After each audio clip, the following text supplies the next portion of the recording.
Shinzo Abe के निधन पर चीन में जश्न। कैसे आबे के जाने पर खुशियां मना रहा ड्रैगन। चीन को शिंजो आबे से क्यों है इतनी नफरत। जापान के पूर्व प्रधानमंत्री शिंजो आबे की हत्या से दुनिया सन्न है। आबे के यूं चले जाने से दुनिया के बड़े बड़े राजनीतिज्ञ व्यथित दिखाई दिए। दुनिया के एक विकसित देश के पूर्व प्रधानमंत्री को सरेआम एक शख्स ने गोली मार दी और उनकी मौत हो गई। इस मंजर ने दुनिया को हिला दिया है। पीएम मोदी समेत दुनिया के तमाम नेताओं ने इस हत्या पर दुख और पीड़ा व्यक्त की है, लेकिन बेशर्म चीन तो शिंजो आबे की मौत पर जश्न मना रहा है। चीनी सोशल मीडिया पर लोग लगातार अपनी खुशी का इजहार कर रहे हैं। एक रिपोर्ट के मुताबिक जापान के पश्चिमी इलाके नारा में जैसे ही शिंजो आबे को गोली मारी गई, तब से ही Chinese social media platform Weibo पर लोग जश्न मनाने लगे। साथ ही यूजर्स तो आबे के मरने की भी कामना करने लगे।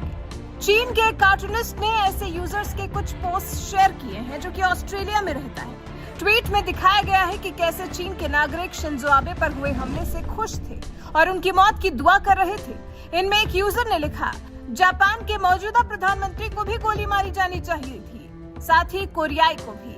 वहीं दूसरा यूजर शिंजो आबे को गोली मारने वाले को हीरो बता रहा है। लिखता है, शुक्रिया एंटी जापान हीरो, क्या मैं खुश हो सकता हूँ। एक और यूजर ने लिखा, उम्मीद है कि बंदूक ठीक होगी।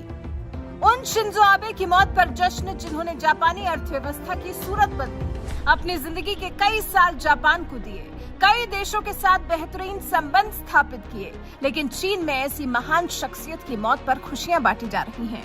आखिर क्यों चीन शिंजो आबे से इतनी नफरत करता है। पूर्व प्रधानमंत्री शिंजो आबे चीन की विस्तारवादी नीतियों के प्रमुख आलोचक रहे हैं। यहाँ तक कि कोरोना की उत्पत्ति के लिए उन्होंने ही खुले तौर पर चीन को जिम्मेदार ठहराया था। इसके अलावा ताइवान में चीन की गतिविधियों के खिलाफ भी हमेशा आबे ने आवाज उठाई है और हथियारों के रास्ते अपने पड़ोसियों को धमकाने की नीति को गलत करार दिया। इस सब के अलावा वो आबे ही थे जिन्होंने साल 2007 में क्वाड की शुरुआत करके चीन के खिलाफ भारत, ऑस्ट्रेलिया और अमेरिका के साथ मिलकर एक मजबूत मंच तैयार किया था। जानकारी के लिए आपको ये भी बता दें कि शिंजो आबे का चले जाना जापान के लिए कितना बड़ा झटका है। शिंजो आबे जापान के लिए कितने जरूरी थे। दूसरे विश्व युद्ध के बाद आबे उन चुनिंदा नेताओं में शामिल रहे जिन्हें दो बार जापान का प्रधानमंत्री बनने का मौका मिला।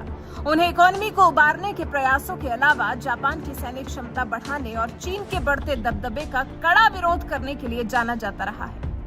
आबे पहली बार साल 2006 में जापान के प्रधानमंत्री बने थे। इसके साथ ही उनके नाम जापान के सबसे युवा प्रधानमंत्री का खिताब भी जुड़ गया था।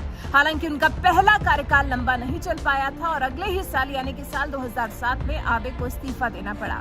फिर साल 2009 में उनकी कंजर्वेटिव पार्टी चुनाव हार गई। फिर साल 2012 में आबे फिर प्रधानमंत्री बने जब उनकी अगुवाई में कंजर्वेटिव पार्टी ने चुनाव जीता।